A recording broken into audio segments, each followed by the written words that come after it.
Welcome to another episode of Civic Cipher. I'm your host, Ramses Ja. I go by the name Q Ward most of the time, but not all of the time, because sometimes my mom calls me Quinton with an extra emphasis on the O, because I might be in trouble a little bit, even at 40 years old. Well, that's the way the game goes. Not mad at that at all. Stick around because we got a good show lined up. We're going to do some thinking today, and we would like your help in participating in this thought experiment. We're going to talk about guns as is necessary right about now. Unfortunately. Yeah, absolutely. But yeah, we're going to talk about another deadly weekend and week filled with mass shootings in this country. We're also going to talk about legislation and really what's standing in the way and what we can do about it, and really just kind of deal with the reality of the guns in this country. This is obviously a national issue, but as you'll find out, that this, like many other things, disproportionately affects Black and brown people in this country, and so poor people, which is why there's likely not going to be anything done about it. But Ramses is going to keep you guys hopeful. That's my job, and it's not just lip service. I do believe that we can make progress, but it starts with conversations like these, and hopefully we're doing our part.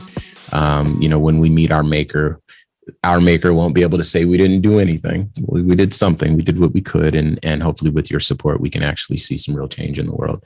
Today's show is brought to you by Ms. Maggie, a.k.a. Maggie B. Nolan. Yes, she does. So if you are mad at us, you can blame her. That's not right. She didn't deserve that. But first and foremost, we'll start where we always do, with some Ebony Excellence. How does that sound, Q? Shall we? We shall. This one is brought to you by Armadale Vodka, and we are going to talk about LeBron James. The story comes from CNN. We now have a new Black billionaire, LeBron James. Yes, indeed. And this is marking the first time an active NBA player has achieved that milestone, according to one calculation. Forbes said that the Los Angeles Lakers star has maximized his business, generating more than $1.2 billion in pre-tax earnings. His NBA salary from 3 different teams during the past 19 years has amounted to $383 million. And James has raked in upwards of $900 million in income from endorsements and other business ventures. In addition to lucrative endorsement deals with Nike, AT&T, Pepsi, and Walmart, Forbes said that James structured his deal to include equity in those brands, giving him a, quote, cut of the upside instead of a quick paycheck, end quote. Keep that in mind, kids. The 4-time NBA champion also has investments in fitness startup Tonal, ride-sharing company Lyft, and eatery upstart Blaze Pizza. LeBron told GQ in a 2014 interview, quote, "It's my biggest milestone. Obviously, I want to maximize my business. And if I happen to get it, I happen to be a billion-dollar athlete. Hip, hip, hooray. Oh my God, I'm going to be excited," end quote. So that is obviously a tremendous achievement. And then all of the philanthropic things that he does. He's not just a billionaire.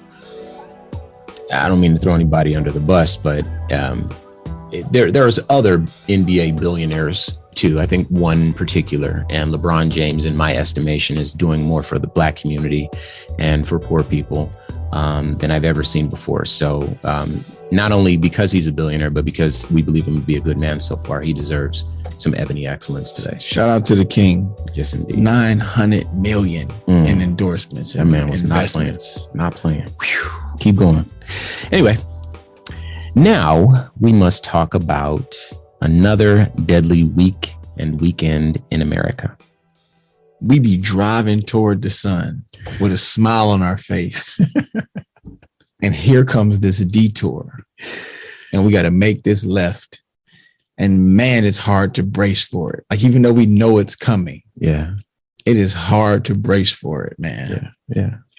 So obviously, to Q's point, we are thinking, feeling individuals. The reason you're hearing us on your radio stations right now is because we are broadcasters. We're DJs, like actual DJs with vinyl and Serato and play music for people to dance to, that sort of stuff. We have this skill set to where we can put together programming. We have a great show producer, and we have beating hearts, and we feel things. And so obviously covering these subjects is a very difficult thing to do week in and week out, but we feel it's necessary. So we appreciate you sticking with us as we kind of comb through these things and try to make sense of it. We feel it's important. And obviously by your listening, you feel it's important as well. With that said, anytime we discuss the loss of life, we try not to become desensitized to it. And we also try not to become overwhelmed by it. We deal with this quite a bit. We have to watch these videos. We have to read these stories. We have to listen to these mothers and these families that are left behind. And I wanted to acknowledge what you were saying, Q, that this detour it should never be normalized, but we appreciate the support of all of our listeners. And if this is your first time tuning into the show, you'll understand why we made that statement. So the first thing we're going to discuss comes to us from 12 News in the Bronx. The headline reads, 3 other states saw active shootings at the same time as the mass shooting at the Tulsa hospital complex. So the big story, recent mass shooting story was that a man was not happy with his medication that he was prescribed. I think that's the word, not subscribed. By the way, be sure to subscribe. He went and got a gun, went and shot up a hospital, right? And I think that we should say this here. This shooter was a Black man, and the primary target of this shooting was a Black doctor. So, we never like to make things black and white issues if we don't have to on this show. We do realize that the overwhelming number of the larger mass shooting incidents that we see on the news are usually carried out by white men. But we do feel like when we get to the point where we're talking about the way to address these things, that it could help prevent these tragedies happening from people from all different colors and all walks of life. The access to firearms and mental health, those sorts of things. We're all humans at the end of the day. So we all got to kind of pass through those same checkpoints. Hopefully it'll weed out everyone. That's my hope. However, I want to read on. A gunman killed 4 people Wednesday during a shooting inside the Tulsa, Oklahoma hospital. An inmate receiving treatment at a hospital in Dayton, Ohio, shot and killed a security guard before shooting himself near the hospital entrance. A person was shot outside a Walmart in Pittston, Pennsylvania, during what police called an attempted homicide. And a student was shot Wednesday afternoon outside a high school in Valley Glen, California. And these weren't considered mass shootings, but they all occurred at the same time. So if you went and looked at the clock, this is, all these people were dead from guns. People's lives were cut short. We all agree that if a gun is involved, then a life was cut short. Yes. Yeah, and these are reported active shootings. Right. So that's one way of looking at the deadly weekend. We'll move on. This one also comes from CNN. From graduation parties to a mall, 13 mass shootings over the weekend leave more than a dozen dead and over 70 injured, right? It's important to remember that mass shootings don't often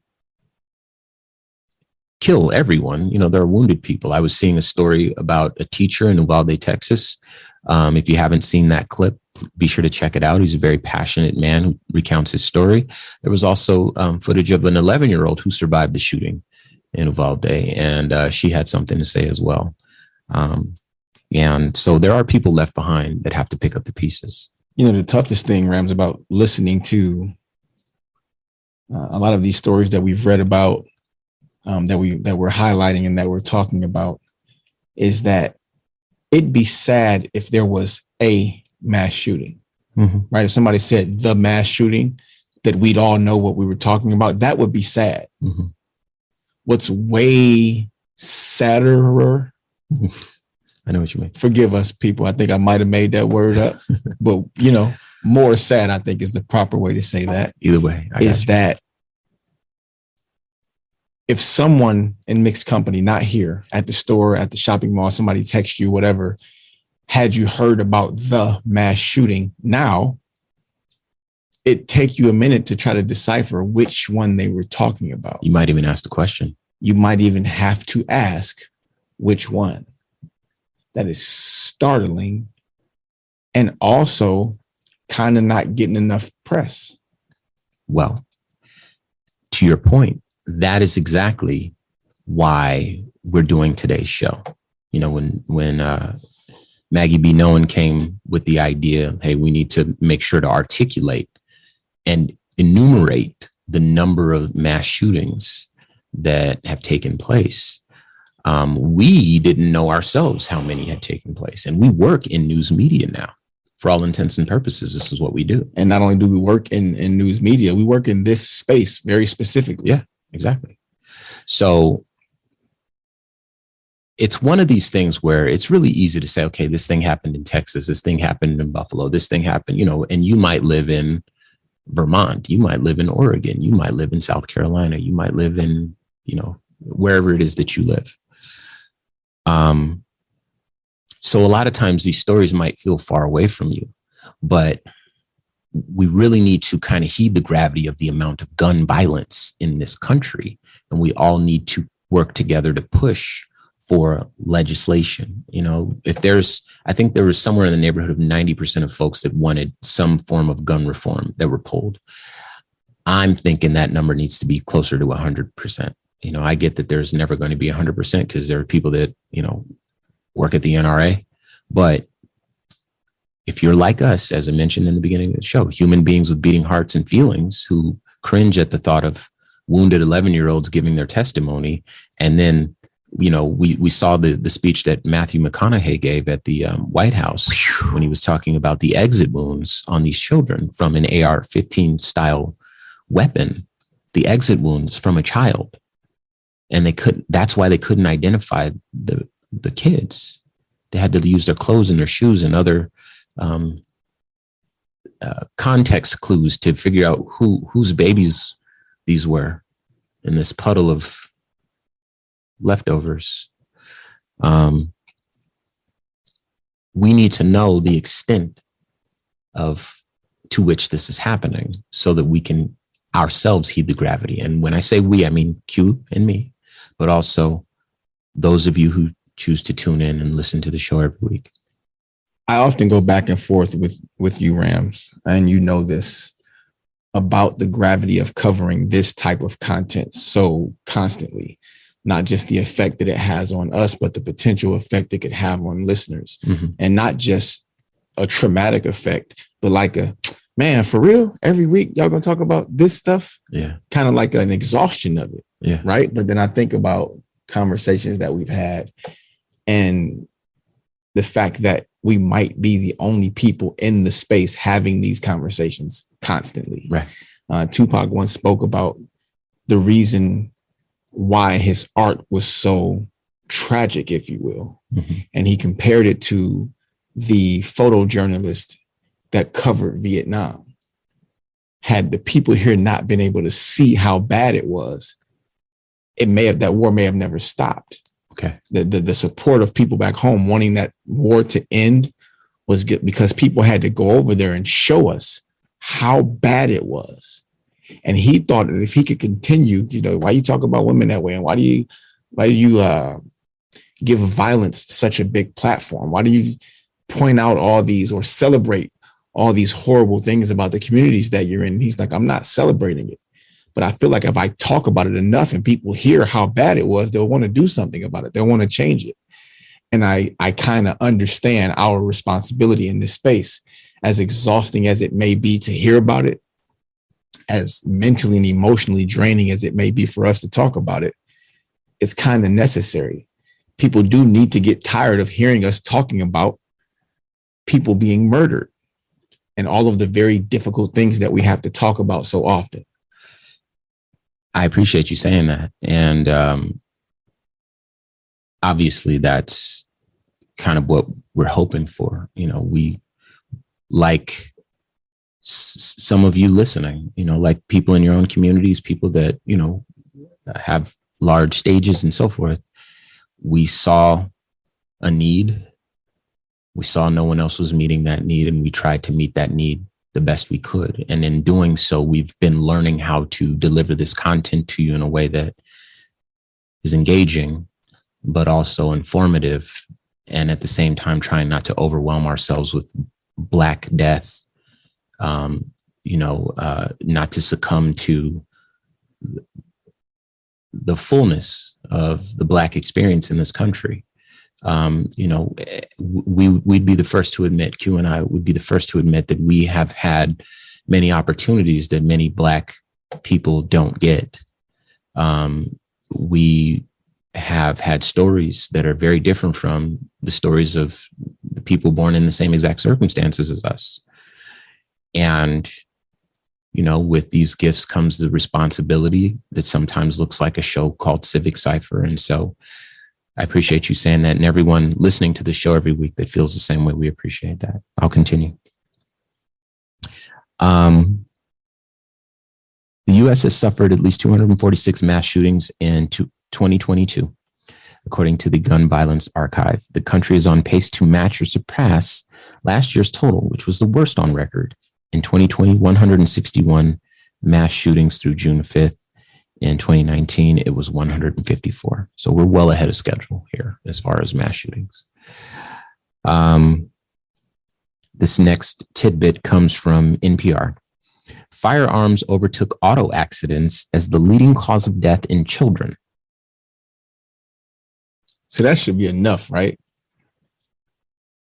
When we talk about legislation, when we talk about action, when we talk about just being fed up, we shouldn't even have to have a rest of the show after you say that. Yeah, no, we still got more. And we're parents, so maybe it hits us different. Yeah. But all of us are either parents, or we are children, or we are siblings or uncles, or like all of us know children. Right. All of us should view them the same. Mm-hmm. Like still people. Save that, because wait until I read this. You know, one day, maybe Civic Cipher will be a show about two DJs sharing good music with folks. But for now, while these problems still persist and we have voices and are able to share, it sounds like what I'm about to read. The CDC reports every year more than 3,500 children and teens are shot and killed in the U.S., and another 15,000 are wounded in shootings. CDC data from 2016 to 2020. Of those deaths, 2,100 are homicides. On average, 1,200 children a year die by suicide with a gun.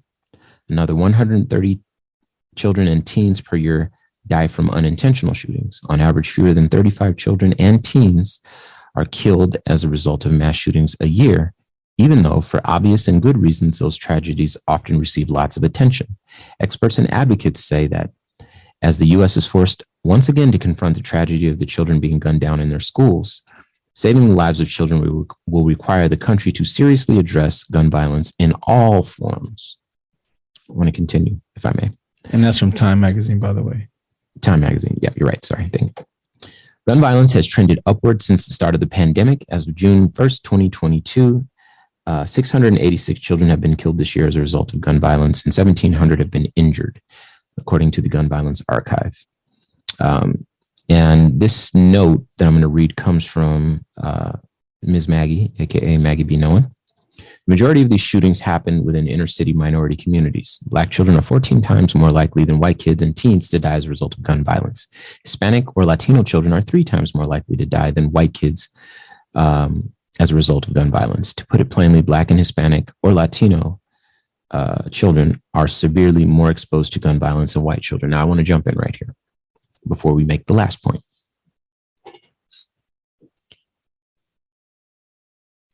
we didn't want to give any shine to this story, so you won't hear about it on our show today, but there is an individual endorsed by the former president of this country who is seeking elected office, who is on record as saying that gun violence, to put it plainly, is the result of Black people.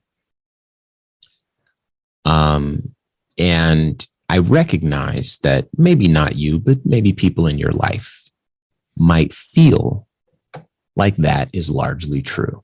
You know, there's a lot of ways to look at numbers and data to tell yourself whatever story you're comfortable hearing, right? But they're almost all incomplete. I'll even cede that sometimes the information that we get is incomplete, right? We're not immune to that. We've had to make corrections on this show before, and we're not above that. We're committed to telling the truth and sharing our vision and our perspective. But incomplete and blatantly false are not the same, by the way. Fair point. Fair point. And a lot of times what they have on that side is blatantly false. But, you know, for the sake of this part of the conversation, I do want to say that while we're kind of venturing into an entirely different topic, there is a reason for violence, gun violence specifically. There's a reason for crime in impoverished communities. There's a reason for lots of these things that many people look at impoverished communities of color very often in this country, and think to themselves, it is the very nature of these Black and brown people to be violent. Sad truth. And that is not true. Because if it is in the nature of Black and brown people to be violent, then you would see it in Black and brown communities around the country. And that's just not true. We see it in this country. Largely, it follows the money line. Around the world. Around the world. I mean, yes. In this country, it largely follows the money line. And so what you're noticing overwhelmingly is that economic inequality shapes these outcomes, these statistical outcomes. And again, that's a much bigger conversation that we've had on this show. We will continue to have on this show. But right now we're talking about gun violence. And because Maggie wanted us to make sure to make this point that it disproportionately affects Black and brown people and children in this country, that our communities also need to take these things very seriously, and allies to these communities. So if you're not a Black or brown person, but you love people or a person, or just have any degree of love in your heart, period, and would like to see better outcomes for Black and brown communities, you need to know this as well. I want to read this last point just so that we get it in, and before we move on. So this last one comes from CNN. America's deadly weekend of more mass shootings raises stakes for Senate gun talks. Okay. It's a fierce political debate. While many Americans see their right to bear arms as a critical plank of self-defense and national identity, polls show even many Republicans consider some sensible extra regulations are necessary. At times at the weekend, news of more shootings came in speeds that were difficult to believe. Of course, most Americans went about their business without encountering violence, but the indiscriminate nature of the shootings recently at schools, medical offices, supermarkets, at bars, and at parties shows how deeply ingrained the threat of gun violence is in everyday life. No one killed in these outrages had any reason to think their lives were about to end in relatively mundane locations. In other words, these weren't war zones. This was day-to-day life in the United States of America. And very benign circumstances, normally going to the grocery store, going to school, not just benign, but safe, right? You don't want your children running the street. You want them in school. Once upon a time. It will forever be a question of mine with our Second Amendment folks. The very basis for that amendment, to defend ourselves against tyranny from our government and law enforcement. Mm-hmm. Those are the same people that when our law enforcement murders us, marches the street for us to support them. So I'm very, very confused as to which of those points you're trying to hold true to, or is it neither and you have no idea what you're talking about? Well, we know that a lot of times they move the line, and such is the nature of our relationship to each other in this country.